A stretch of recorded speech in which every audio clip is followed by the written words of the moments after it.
সুন্দরবনের ঠিক পাশে শোভনদের বাড়ি। শোভন এবং তার মা দুইজন সংসার চালায়।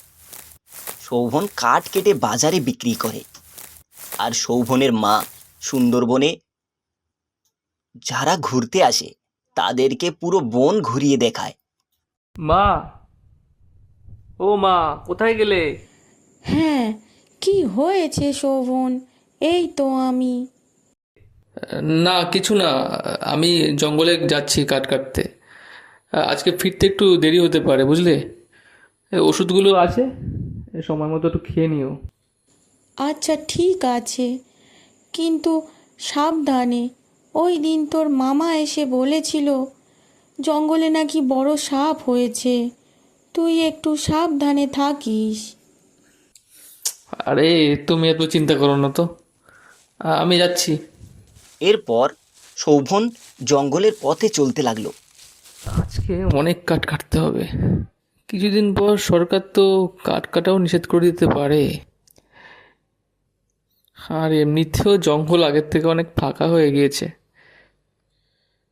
না, আজকে বরং গভীর জঙ্গলের দিকেই যাই, ওইখানে ভালো কাঠ পাওয়া যেতে পারে। এরপর শোভন গভীর জঙ্গলে চলে গেল এবং কাঠ কাটতে লাগলো, এবং তার পাশে এক ইহা বড় সাপ বড় বড় নিঃশ্বাস নিতে লাগলো। এত বড় নিঃশ্বাস নিচ্ছে কে? এটা তো ওই গাছের নিচ থেকে আসছে। গিয়ে দেখবো একবার। না থাক, আগে কাঠটা কেটে নিই, তারপরে দেখা যাবে। এরপর শোভন আবার কাঠ কাটতে লাগলো, আর সাপটা আস্তে আস্তে শোভনের দিকে এগোতে লাগলো। হঠাৎ শোভন সামনে তাকাতে চমকে গেল। সাপ! ওরে বাবা রে! এখন যদি না দৌড়াই তাহলে আর বেঁচে ফিরতে হবে না। শোভন দিল দৌড়, এবং তার পিছন পিছন সাপটাও তাকে ধাওয়া করতে লাগলো। সাপটা তো পিছনে পিছনে লেগে গেল। আরো জোরে, আরো জোরে দৌড়াতে হবে, আরো জোরে দৌড়াতে হবে।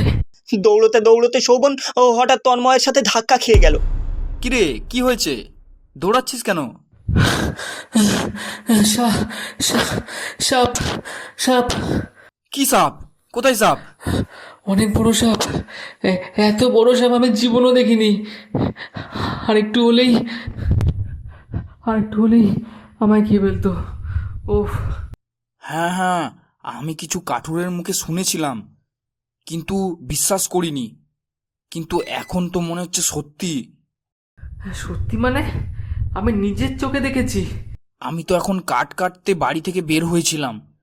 ভাগ্যিস তোর সাথে দেখা হয়ে গেল, না হলে আমি আজকে ওই সাপের পেটে চলে যেতাম। চল চল চল, এখন বাড়ি যাই, চল। এরপর তারা দুইজন বাড়িতে চলে গেল। মা, একটু সাবধানে চলাফেরা করো, জঙ্গলে বড় সাপের আগমন হয়েছে। তোকে তো আমি সকালেই বলেছিলাম, তোর মামা তাই সাবধান করেছিল। না, এইভাবে চলতে থাকলে তো আর হবে না। আজকে যা কাঠ কেটেছিলাম সব ওখানেই ফেলে এসেছি, একটা কাঠও আনতে পারিনি, আর পকেটেও তো টাকা নেই। না, কাল যেতে হবে জঙ্গলে। জঙ্গলে নিয়ে কাঠগুলো এনে বিক্রি করতে হবে। কিন্তু সাবধানে বাবা, তোর কিছু হয়ে গেলে আমি কি করব? মা, তুমি চিন্তা করো না, আমি তন্ময়কে সাথে নিয়ে যাব, আর বড় দেখে একটা লাঠিও নিয়ে যাব। আচ্ছা ঠিক আছে বাবা, এখন শুয়ে পড়, রাত অনেক হয়েছে। পরের দিন সকালে শোভন জঙ্গলে যাওয়ার জন্য বের হলো। না, একা জঙ্গলে যাওয়াটা ঠিক হবে না। আগে তন্ময়ের বাড়িতে গিয়ে তন্ময়কে ডেকে আনি। শোভন কিছু পথ যেতেই তন্ময়ের সাথে দেখা হয়ে গেল। আরে তন্ময়, আমি তোদের বাড়িতে যাচ্ছিলাম। যাক, এখানে তোর সাথে দেখা হয়ে গেল। কেন রে? আসলে কাল যে কাঠগুলো কেটেছিলাম সেইগুলোকে আনতে যাব। বাড়িতে চাল ডাল কিচ্ছু নেই, ওই কাঠগুলো বিক্রি করে চাল ডাল আনবো ভাবছি। কিন্তু সৌভন্য, সাপটা যদি আমাদের তাড়া করে? একটা বড় লাঠি নিয়েছি, দেখ। যখন সাপটা আমাদের দিকে আসতে চাইবে তখন লাঠি দিয়ে দূরে সরিয়ে দেবো। আচ্ছা ঠিক আছে, তাহলে চল। এরপর দুইজন জঙ্গলে চলে গেল। কি রে সৌবর্ণ, তুই এত ভিতরে এসেছিলিস কাঠ কাটতে? হ্যাঁ, তুই তো জানিস ওইদিকে এখন আর ভালো তেমন কাঠই পাওয়া যায় না। আচ্ছা আচ্ছা, কাঠগুলো তাড়াতাড়ি নিয়ে চল, নাহলে সাপটা চলে আসতে পারে। হঠাৎ শোভনের কানে সাপের নিঃশ্বাস নেওয়ার আওয়াজ এসে পৌঁছালো। তাড়াতাড়ি কাঠ নিয়ে লুকিয়ে পড় তন্ময়, ওই দেখ সাপ। হ্যাঁ হ্যাঁ সৌবর্ণ, চল ওই বড় গাছটার পেছনে গিয়ে লুকিয়ে পড়ি। এরপর দুইজনে গাছটার পিছনে লুকিয়ে পড়ল। ওই ওই দেখ সৌবর্ণ, সাপটার মুখে কেমন রক্ত লেগে আছে, নির্ঘাত কোনো মানুষ খেয়ে ফেলেছে। হ্যাঁ, তাই হবে। আমরা বরং ওই পাশের রাস্তা দিয়ে ঘুরে গ্রামের দিকে যাই। হ্যাঁ হ্যাঁ চল, আর বেশি দেরি করলে হবে না, না হলে সাপটা দেখে ফেলবে। এরপর শোভন আর তন্ময় পাশের রাস্তা দিয়ে গ্রামে যাচ্ছে। ঠিক তখন দেখতে পেল এক মধ্যবয়স্ক লোক বসে বসে কান্না করছে। আরে আমার সব শেষ হয়ে গেল, আমার ছোট ছেলেটাকে সাপে খেয়ে ফেললো। আরে তন্ময় দেখ, ওই লোকটা ওখানে কিভাবে কান্না করছে। চল জিজ্ঞাসা করে দেখি কি হয়েছে। কি হয়েছে? আপনি এখানে জঙ্গলের পাশে বসে কান্না করছেন কেন এইভাবে? কি আর বলবো, আমার ছেলেকে নিয়ে জঙ্গলে এসেছিলাম কাঠ কাটতে, হঠাৎ একটা বড় সাপ আমার ছেলেকে কামড়ে দিয়ে খেয়ে ফেললো, আর একটু হলে আমাকেও খেয়ে ফেলতো। তাহলে আমরা সাপটার মুখে যে রক্ত দেখেছিলাম সেটা এনার ছেলের রক্ত। হ্যাঁ, হতে পারে। আর শোন, এভাবে চলতে থাকলে তো গ্রামের সকল মানুষ এভাবে সাপের কামড় খেয়ে মরেই যাবে সব। আমাদের কিছু করতে হবে, এখন চল বাড়ি চল।